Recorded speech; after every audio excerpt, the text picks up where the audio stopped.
It is not unprecedented, but yet rare to have multi-party, all-party delegations go to world capitals to put India's position forward. I'm being joined by a politician, a leader who has been in many of these multi-party delegations in the past, and in a very rare moment where you see parties come together. He's a consensus candidate for the Congress when it comes to the all-party delegations that are going to the world capitals. Anand Sharma, thank you so much for joining us, sir. This is quite interesting that we've had so many to and fro's when it comes to who's going to go from which party, but you came out as a consensus candidate. One, the decision to be a part of a multi-party delegation, and what is it that you aim to achieve? You see, the decision is, of course, that of the government in finality, but it was the Congress leadership, both Rahul Gandhi and Congress President Kharge, who had given the names, as has been the standard established practice and norm. And I thank them. I thank also the government. I'm happy that there is a meeting of minds. We are not going to be, in today's situation, distracted even for a moment where we are going, and it is for what purpose we are going. That is important. Therefore, the composition of the delegations, when you said that all party, there have been initiatives in the past, but not on such a large scale. The leaders of the opposition have been roped in by the government in the past, by successive prime ministers, from Indira Gandhi, Rajiv Gandhi, Narasimha Rao, even Dr. Manmohan Singh. There were occasions. What India needs in this present crisis is a robust, bipartisan consensus, which was demonstrated very strongly when India was targeted, the Pahalgam terror attack, and India's response. Because India has been, for decades, a targeted victim of organized terrorism from across the border. That's from Pakistan, which undoubtedly is the epicenter. It's not only that it is India which is threatened, yes, directly so, but they are scourge for the world, the terrorism as such, whether it's what happens to us. If you look at the list of terror attacks, India has acted, always responded with firmness and maturity. And it is time that the world is sensitized how serious the threat is. For long, our resolution is pending in the United Nations for a comprehensive global convention against terrorism. Perhaps the time has come. The world has to think. There cannot be any selective approach in fighting terror. Perhaps the time has indeed come to even define terrorism where the world is divided. But for our audience to know that you were part of a government that battled Pakistan during 26/11 as Information and Broadcasting Minister, as Minister of State for External Affairs. It was an uphill task then, it is an uphill task now. Why? Well, the two situations are different. That terror attack went on for a while, and citizens of other countries of the world were killed. Therefore, the media, the televisions of the world took it to the world capitals. Naturally, there was an outrage in our country, but a global outrage too. Here, they chose Pahalgam. This was a different attack because for the first time before the world, for us it was not the first time because Chitty Singhpura had happened when the Sikhs were massacred. That's true. So here, they singled out Indian citizens, innocent people who were holidaying there, young couples, but based on religion and killed in cold blood. And that the world must know. India has still been restrained, I will say, in its response. The initial response was only targeted to destroy the headquarters of the two terror outfits. They keep on changing names. Today they may say there is a resistance front, but we know who's behind all these three. They are sheltered, nurtured, protected by Pakistan. There is a clear signature and footprint. That's what made India act militarily too. But we never went for escalation. We want to tell the world India stands for peace. But India cannot also remain quiet when such attacks take place. What I would say is important. In democracies across the world, there are opinions which political parties and leaders have.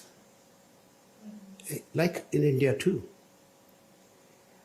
But at the same time, when a nation is attacked, India has always stood as one and spoken in one voice, which we did this time too.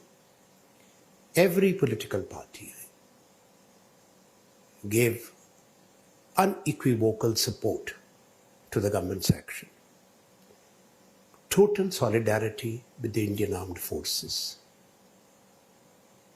And that message has gone beyond the shores of India, not only to Pakistan or to the other world capitals too, that this is how serious India is about what has been done to their people and their citizens.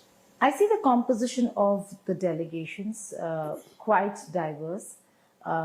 Clearly, the center wants to project unity in diversity, but also with a lot of depth. You come with experience of handling a terror attack as big as 26/11. Hitting out at Bahawalpur, Muridke, how did that resonate with you? The fact that these are places you've been talking about time and again. It was good that it happened. It was time. We had to deliver a message. And we are proud of the Indian Armed Forces. They did so correctly with precision. Why is there so much howling about it across the border? What were they expecting? That we'll send flowers to those who killed our people. So every Indian was at least relieved, not celebrating that yes, but saluting the army, our Air Force, our Navy, that they have acted. So when you go with the delegation, what is it that you personally are going to take to convince the international community that it is no longer time for neutrality? That if there are countries that are standing by Pakistan, it is time that these countries, you're going to very important nations, to including South Africa and Egypt, that they need to take a position, that this is the time, not for neutrality. Terrorism has no color, no creed, that they need to take a position. You're right, and that's what we will try to inform the leaders we interact with, engage with, about the reality, about what the Pakistan's modus operandi has been. In any case, the world knows it. It's the army which runs or controls Pakistan. Its democracy is a sham. And that needs to be exposed. On one hand, they are going with a begging bowl to the IMF and then spending huge amounts of money only to create terror and killing machines. So to sensitize the global leadership. So it's a global outreach. And wherever our delegations are going and where we are going, that will be primarily our objective and our focus. Because the world gets the information through the media, their own national medias, the reports which filter across the frontiers. But what is our view? What is our understanding? What has been our experience? Not from 1, 2, 3, foe, but dozens of attacks. Attack on our parliament, attack on Udhampur. I refer to Chitti Singhpura, Uri, Poonch, Pulwama, now Pahalgam. How long will this continue? The world has to rein in Pakistan. It is important that Pakistan should be isolated and condemned for state sponsor of terror. So Pakistan is following India's footsteps. We are sending multi-party delegations. Pakistani Prime Minister... Are they sending Imran Khan, who is in jail? Multi-party delegation would require them. That's a very important point you make, because PTI, So where is the democracy PTI there? have actually raised concerns saying that you're only sending Bilawal, your ally. Where's PTI in a multi-party delegation? You see, Pakistan in any case, if they can try and copy India, but India is the largest democracy on the planet. It's a constitutional democracy. It's a rule-based and rule-governed country. There cannot be any comparison. Let them try. That is their job. But what we have to do collectively as a nation is to not only inform and sensitize, as I said, but to mobilize the global opinion against terrorism and for peace. You've said you're going with absolute focus, but I have to ask you this. A lot of domestic politics at play. Do you think that will impact outcome of your meetings abroad? They must surely be watching what's happening in India when it comes to questions being raised, questions being posed to the government, which opposition should be doing, but... Which democracy does not have dialogue, questions and debate? That's part of democracy. Questions are always asked, and the onus is always on the government of the day to respond to those questions. And we have, as I mentioned, being a multi-party parliamentary democracy, Parliament would be the right forum. Not only the standing committees of the Parliament, which have been informed, so I'm told, but the Parliament as a whole eventually will discuss it. So there's no big issue or deal. People understand that what does not happen in America itself, or in Germany, or in England, if there is no questions and no discussion, that only happens in authoritarian or dictatorship countries. Interesting. When you were in power, you were in government, you had more support coming in from America, obviously because Americans had died in 26/11. We don't see that kind of support coming in from DC this time around. Has Trump changed the geopolitics of this region where Pakistan and India seem to be hyphenated again? Well, that hyphenation India cannot accept.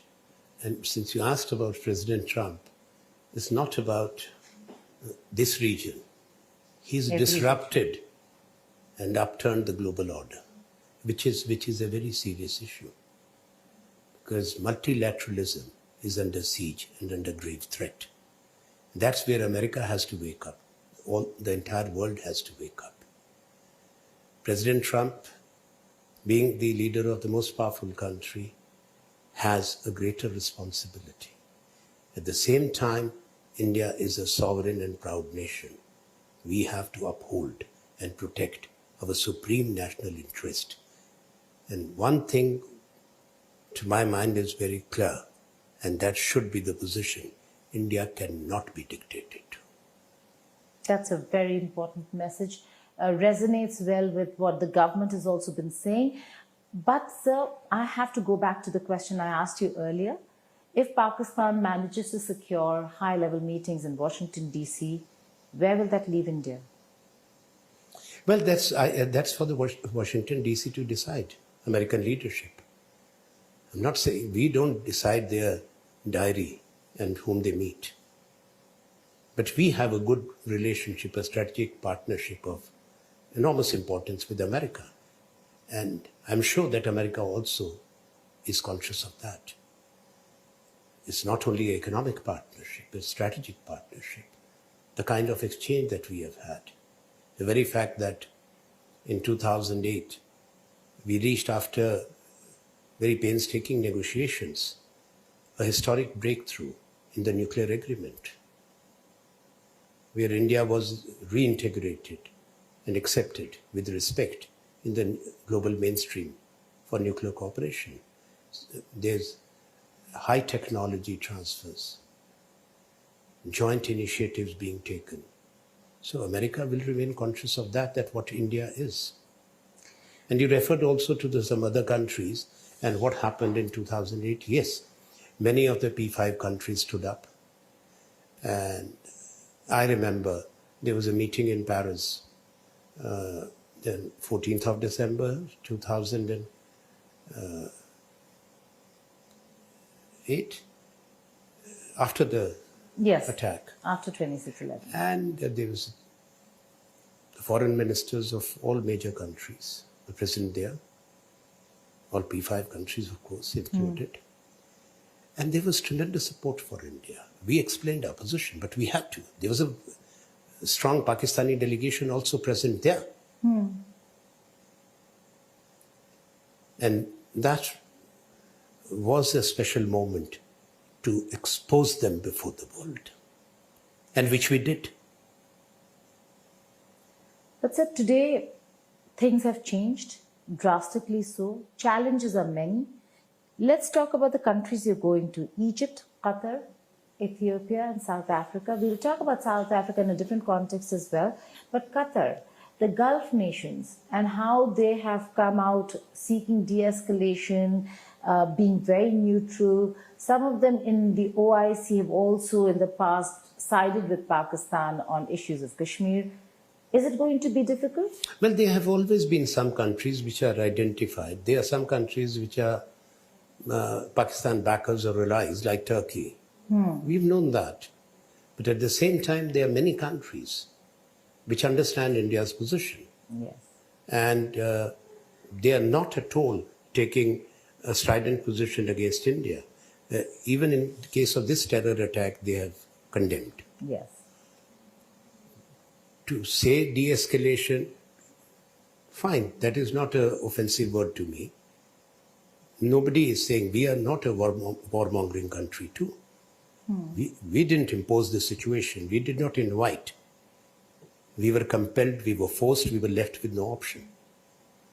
So, and from day one, Indian armed forces also have been saying, I remember the first press conference, so the foreign secretary of the DGMO, that is non-escalatory. So the escalation came from Pakistan's side, which had to be responded to, which was responded to very firmly, that I must say. As somebody who's been a part of the ministry, there are so many delegations going to such important nations, but I have to ask you about our neighborhood. The fact that there's no delegation going to the neighborhood, is that a miss? Is that something that the government should look at and focus on? You see, well, that's a very good question. I'm sure that we have friendly countries in the neighborhood. A neighborhood will get adequately informed, surely. It's not a question of sending a delegation, but we have very able high commissioners and ambassadors. And if there is need, it's for the government to take the call to send any envoy, which the prime ministers in the past have done. There are always channels open. India has done so in the past. And is there complexities? We know what has happened in Bangladesh. Even if we send someone, it's not going to change their attitude. Yes. But the others do understand us. It's the larger world opinion has to back India. I do not say there are countries here in the region, in our extended neighborhood, I'm not talking only of South Asia, who understand India very much and who support India. You refer to the OIC. In the recent OIC meeting, the host country itself, the Indonesia, and many other countries thwarted the moves of Turkey and others to have any strong resolution critical of India.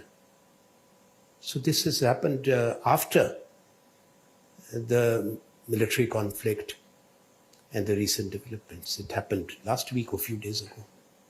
Before I move to a very important subject that you have focused all your life on, just one question on Asim Munir, a general in uniform making divisive comments. For the first time, Jay Shankar in Netherlands said and connected his comments, Asim Munir's divisive Hindu-Muslim comments, to the Pahalgam terror attack. And now he's self-appointed himself field marshal. I think these are the dynamics of Pakistan politics also. Maybe the general can answer. It's the general who has appointed himself or elevated. The government had rubber stamped as they were asked to. Maybe to take him beyond reproach, so that if there are changes in Pakistan and an incarcerated leader comes out, so what will happen? So we don't know. These are their internal issues. But he has not done anything except to make an extremely hateful, divisive speech. Is the first army general who has used such language. And what has he achieved for Pakistan, even in this military conflict? Yes, we lost precious lives in the terror attack.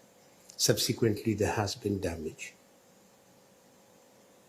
But Pakistan, if they think that they can come out looking good, no, they are pockmarked.